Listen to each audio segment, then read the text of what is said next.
శ్రీమాత్రే నమ. జయ గురు దత్తాత్రేయ నమ. ఈ వీడియోలో మనం వృషభ రాశి వారికి జూలై నెల మాస ఫలితాలు తెలుసుకునే ప్రయత్నం చేద్దాం.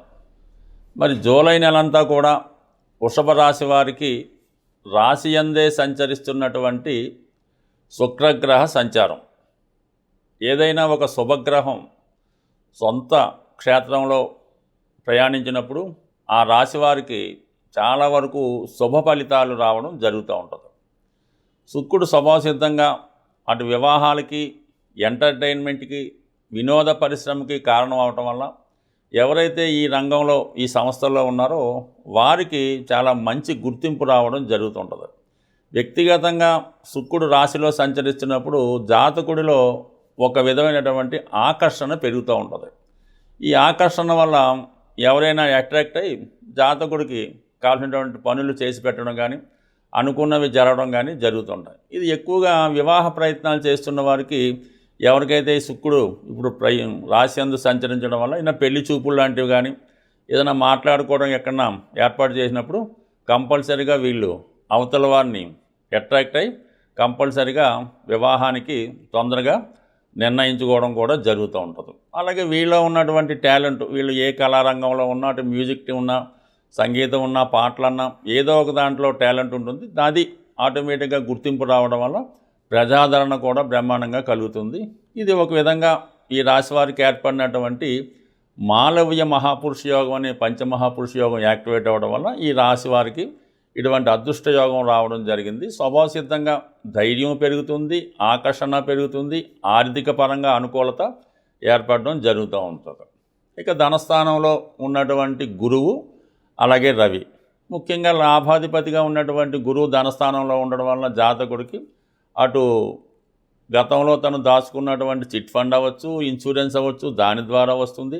అలాగే మీకు పెద్దవారి ద్వారా కానీ, అత్తవారి తరపు నుంచి కానీ, అంటే ఎవరన్నా మరణాంతరం మీకు ఏమైనా ఆస్తి కానీ ధనం కానీ రాసి ఉంటే అది ఇప్పుడు మీకు సమయానికి రావడం జరుగుతూ ఉంటుంది. అలాగే మీరు చేసే ప్రయత్నంకు అనుకూలంగా ఈ ధనస్థానంలో గురువు ఉండడం వల్ల, రవి కూడా అక్కడ ఉండడం వల్ల ఎక్కువగా ఈ వారం అంతా కూడా ఈ కుటుంబంలో ఏదో ఒక శుభకార్యం జరుగుతుంది. ముఖ్యంగా పిల్లల విషయంలో మీ సంతానాన్ని చదువు నిమిత్తం కానీ, వాళ్ళు పెళ్ళి మొదలగు విషయాల కోసం ఎక్కువగా చర్చించుకోవడం, ఏదో ఒక శుభకార్యం ఈ కుటుంబంలో ఈ నెలలో ఇంచుమించుగా మనకి జూలై 15 లోపు జరిగే అవకాశం ఉంటుంది.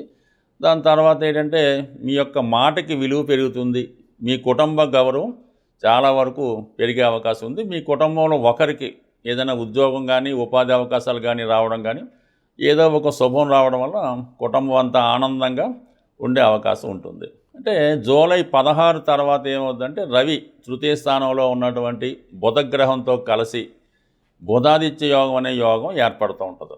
ముఖ్యంగా ఈ రాశి వారికి ఏమైందంటే చతుర్థ పంచమాధిపతులు అంటే లక్ష్మీ స్థానాధిపతి, విష్ణు స్థానాధిపతి అని 2 గ్రహాలు కలియడం వల్ల జాతకుడికి ఒక విధంగా రాజయోగం ఏర్పడుతుంది, ధనయోగం ఏర్పడుతుంది, నిపుణ యోగం కూడా ఏర్పడుతుంది. ఈ కారణం వల్ల జాతకుడిలో ఉన్నటువంటి ప్రతిభకు తగిన గుర్తింపు రావడం జరుగుతుంది. అటు నిరుద్యోగులు కానీ, అలాగే విద్యార్థులు కానీ ఏదైనా ఇంటర్వ్యూకి వెళ్ళినా, ఒక వ్రాత పరీక్ష రాసినా 100% సక్సెస్ రావడం జరుగుతుంది. వాళ్ళలో ముఖ్యంగా జ్ఞాపక శక్తి పెరుగుతూ ఉంటుంది. దానివల్ల ఏంటంటే కమ్ముని ఎవరు అడిగినా కూడా అది చెప్పగలుగుతుంటారు. తృతీయ స్థానం విక్రమ స్థానం అవటం వల్ల అటు ఏదన్నా ఫిజికల్ టెస్ట్ పెట్టినా, ఇటువంటి వ్రాత పరీక్ష పెట్టినా 100% మీకు సక్సెస్ అన్నది చాలా వరకు సులభంగా వచ్చే అవకాశం ఉంది.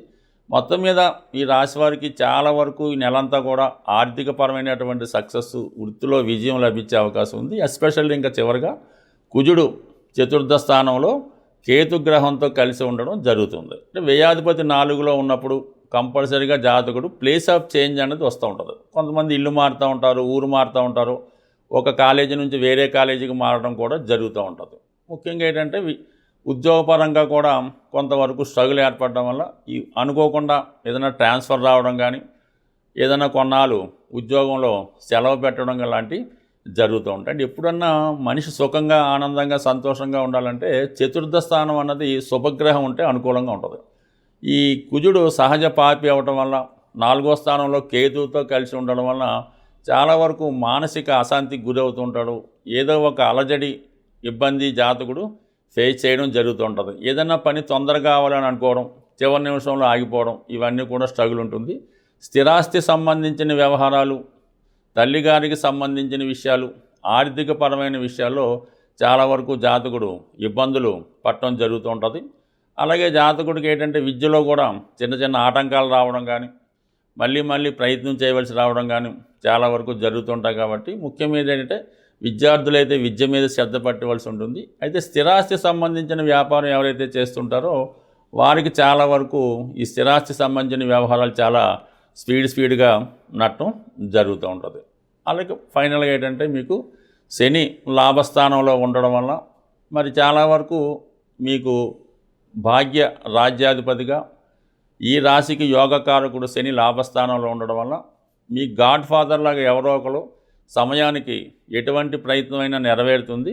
మీ వెనక ఉండి సర్వ విషయాలు కూడా సహకరించడం జరుగుతుంటుంది. అంటే ఏదైనా మనకు ఆ నెలలో లేదంటే ఆ వారంలో బాగుండాలంటే 11వ స్థానంలో ఉన్నటువంటి గ్రహానికి సంబంధించిన దైవానికి పూజించుకుంటే చాలా వరకు మన ప్రయత్నాలు నెరవేరడం జరుగుతుంటుంది. అందువల్ల ఈ రాశి వారు ఇంచుమించుగా ఈ నెలంతా కూడా మీ కార్యసిద్ధికై అయితే ప్రతి శనివారం లేదంటే ప్రతిరోజు లేదంటే మంగళవారం హనుమాన్ ఆలయం దర్శించడం, హనుమానికి 5 ప్రదక్షిణలు చేసి తగు విధంగా పూజించడం వల్ల మీరు అనుకున్న కార్యక్రమాలు తక్షణం నెరవేరే అవకాశం ఉంటుంది. ముఖ్యంగా ఈ గ్రహాల స్థితిని గమనించినప్పుడు ప్రతి రాశి వారికి కూడా ఈ రాబోయే 6 నెలల్లో అంటే ప్రధాన గ్రహాలైనటువంటి శని భగవానుడు మీనరాశిలో ఉండడం, మరి రాహు కుంభరాశిలో ఉండడం, కేతు సింహరాశిలో ఉండడం, అంటే పాపగ్రహాలు ఏ రాశుల్లో ఉంటాయో ఆ రాశులకి సంబంధించినటువంటి పరిహారం చేసుకుంటే మనకి ఆ గ్రహాలు యోగిస్తాయి. శుభగ్రహాలు మనం పెద్దగా ఏం పరిహారం చేయక్కర్లేదు, అవి ఆటోమేటిక్గా యాక్టివేట్ అవ్వడం జరుగుతూ ఉంటుంది. శుభగ్రహాలు ఇచ్చే ఫలితాన్ని పాపగ్రహాలు అడ్డుకుంటాయి కాబట్టి మనం ఈ పాపగ్రహాలకి పరిహారం చేయవలసి ఉంటుంది. అదే ముఖ్యంగా ఎక్కువగా ఈ శని గురువు ఈ 2 గ్రహాలు ప్రధానంగా ఈ రాబోయే 6 నెలల్లో ప్రతి ఒక్కళ్ళ జాతకం మీద ప్రభావం చూపుతుంది. ఎందుకంటే వక్రించిన గ్రహం తన బలాన్ని విశేషంగా పెంచుకుంటుంటుంది అన్నమాట. ఆ కారణం వల్ల సహజ భాగ్య రాజ్యాధిపతులైనటువంటి ఈ 2 గ్రహాలు అంటే మనకి ఒక లక్ష్మీనారాయణ యోగం ఏర్పడినట్టు ఈ 2 గ్రహాలు మనకి ప్రభావం చూపుతూ ఉంటాయి. ఈ సమయంలో మీరు ఏం చేయాలంటే కళ్యాణం చేయించవలసి ఉంటుంది. అంటే ఎవరికి చేయించాలి? వెంకటేశ్వర స్వామి కళ్యాణం చేయించడం వల్ల కంప్లీట్గా మీకు శుభం జరిగే అవకాశం ఉంది.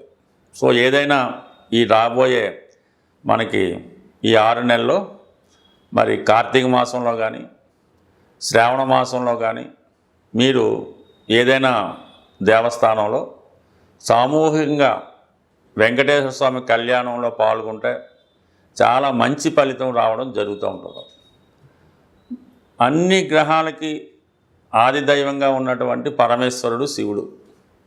వీలున్న వాళ్ళు ఏదైనా ఒక పంచారామాలు కానీ ఇటువంటి శివుని యొక్క ముఖ్యమైన క్షేత్రాలు ఒక్కసారి దర్శించడం మంచిది. అంటే ఏ ప్రాంతంలో ఉన్నవాళ్ళు ఆ ప్రాంతంలో ఉన్నటువంటి దేవాలయంలో చేయడం వల్లే ఎక్కువ ఫలితం రావడం జరుగుతూ ఉంటుంది. సుమారుగా మనకి ఈస్ట్ గోదావరిలో ఈ ద్రాక్షారం చుట్టుపక్కల ప్రతి నక్షత్రానికి సంబంధించినటువంటి ఒక దేవాలయం ఉన్నది. ప్రతి నక్షత్రానికి ఒక దేవాలయం ఆ చుట్టుపక్కల ఊళ్ళో ఉండడం జరుగుతుంటుంది. ఆ విషయాన్ని మనకి ద్రాక్షారామం దేవాలయంలో డిస్ప్లే చేయడం కూడా జరుగుతూ ఉంటుంది. ఏ నక్షత్రం వారు ఆ నక్షత్ర దేవాలయాన్ని సందర్శించడం వల్ల వారి యొక్క దోషం కూడా పరిహారం అవుతుంటుంది. అవకాశం ఉన్నవాళ్ళు ఒక్కసారి మీరు ప్రయత్నం చేయండి.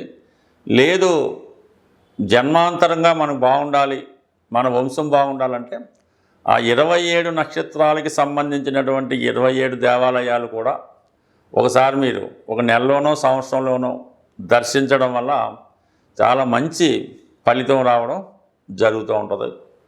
సో ఇది మనం కష్టపడి సాధించబడిన ఫలితాలు. సూక్ష్మంలో మోక్షం రావాలి, చిన్న ప్రయత్నంతో విఘ్నేశ్వరులాగా మొత్తం ఫలితం రావాలనుకుంటే గోసేవను మించింది లేదు. మరి ఏదైనా గోసేవ అంటే ఆవుకి 2 అరటిపళ్ళు ఒక బెల్లం ముక్క పెట్టడం అయితే కాదు. కంప్లీట్గా మీకు ఓపిక ఉంటే ఏదో ఒక రోజు ఆ గోశాలని శుభ్రంగా తుడిసి అక్కడ ఉన్నటువంటి ఈ ఆవు పేడ ఇవన్నీ కూడా శుభ్రం చేసి ఆవుకి మంచి వాతావరణం వచ్చేలా పెట్టడం, తర్వాత ఆవుకి శుభ్రంగా స్నానం చేయించి, తర్వాత ఆవుకి తగు విధంగా సేవ చేసి పసుపు కుంకాలు అలంకరించడం వల్ల కనీసం ఒక దానికన్నా చేసుకుంటూ ఈ సేవ కన్నా మీరు ఆ గోశాలను శుభ్రం చేయడం వల్ల వచ్చే సేవ చాలా అఖండం. మీరు చాలా ఆర్థిక ఇబ్బందుల్లో ఉన్నారు, అసలు ఏ దారి లేదు అనుకున్న వాళ్ళు ఒకసారి పవిత్రంగా నిర్వహిస్తున్నటువంటి గోశాల సందర్శించి అక్కడ ఒకసారి ఒక రోజంతా సేవ చేసి శుభ్రం చేయండి. 100% మర్నాడు నుంచి మీ ఆర్థిక పరిస్థితి ఏ విధంగా మార్పు వస్తుందో చూడండి. ఇది కంప్లీట్గా నేను ఛాలెంజ్ చేసి చెప్తున్నాను. ప్రయత్నం చేసి చూడండి. సక్సెస్ మాత్రం చాలా గొప్పగా ఉంటుంది. స్వస్తి.